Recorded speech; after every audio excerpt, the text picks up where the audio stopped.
Hello, class. I'm here to talk about problems 101 through 106. I have assigned problems 102, 104, 106. I'm going to quickly go over all of them because I said you were going to be seeing this on your midterm. So I thought I would present more examples. On this problem, it actually gives you the table that I told you before to put the totals.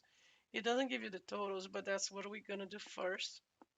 Let's go ahead and total this uh, model right here. And now we can go ahead and total this rows. Okay. And you're going to have 67 members, which confirms that the table shows the political party affiliation of each of 67 members of the U.S. Senate in June 2012 and when they're up for election, November 2014, November 2016. So here are your totals for the Democratic Party, Republican Party, other. We have nothing.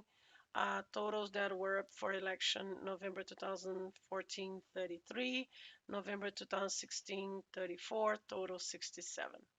Okay, so then let's start with the questions. What is the probability that a randomly select senator out of either of these parties has another affiliation? Well, just by looking at it, um, there's nothing, but you could also do equals to the total of others divided by the grand total, which is going to confirm it's zero. Okay. Um, this one's 102. What is the probability that a random select senator is up for re-election in November 2016? Well, it's not telling me which party, it's just asking me in general. So November 2016, there were 34, correct? And my grand total is 67. So we're going to do equals to 34 by my grand total, okay?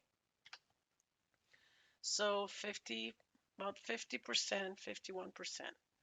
Okay, now what is the probability that a randomly select senator is a Democrat and up for re-election in November 2016? You do remember that I told you that that means it has to meet both criteria.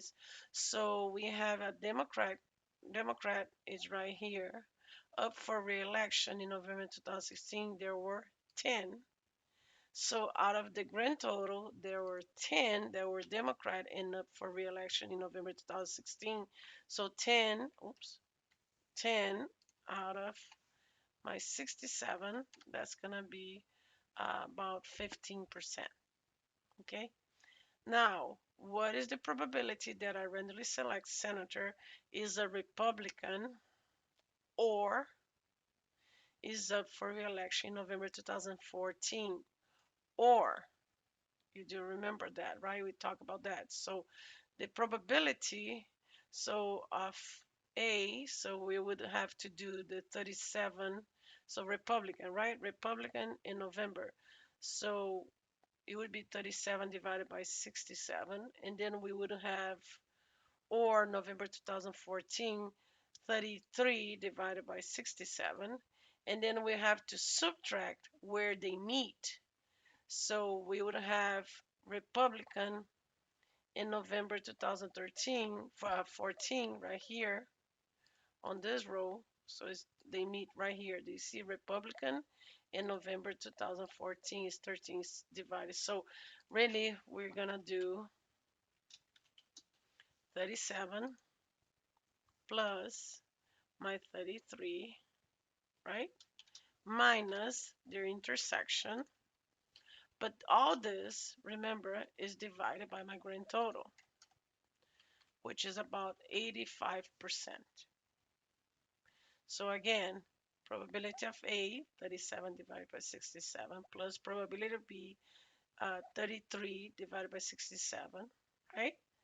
Probability of A is the Republican Party. Probability of B is November 2014, which is 33 and 67, and minus where they intersect, the Republican with November 2013, 14, which is 13 divided by 67. So the way I do it, I do the top first and I divide them all by the grand total. Okay.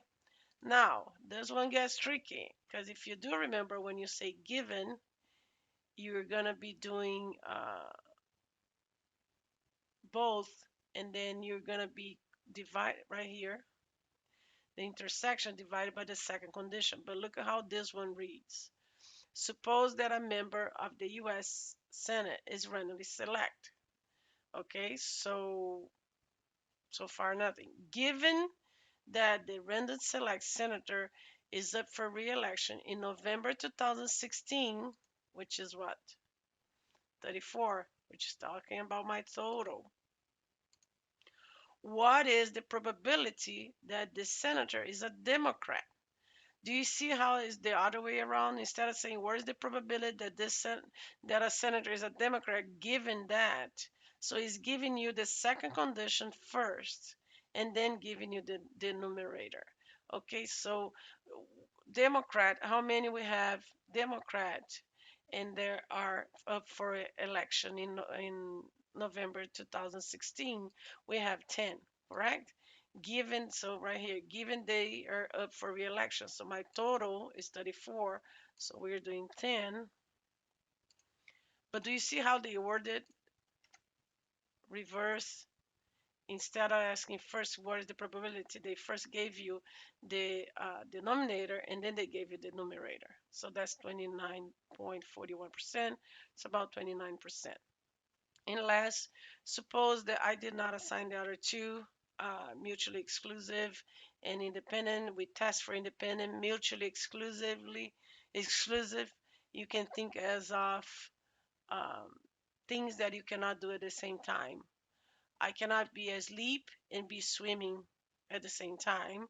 I cannot be here in San Antonio or in Rio de Janeiro at the same time. Those are mutually exclusive. I cannot be a Democrat and a Republican Party. That's mutually exclusive, either or, correct? Um, so just think things that it cannot happen, the correct sentences, it cannot happen at the same time. Okay. So last one, suppose that a member of the U.S. Senate is randomly select. What is the probability that the senator is up for re-election in November 2014, knowing that he's a Republican? Well, right here is telling me that I just want to use the total for this um, row, correct? Actually, there is November 2014 is up for election, knowing that he's a Republican. Well, we know that Republican in November 2014 is 13, right? Oh, here is where I got it wrong because it's telling me that's why I was.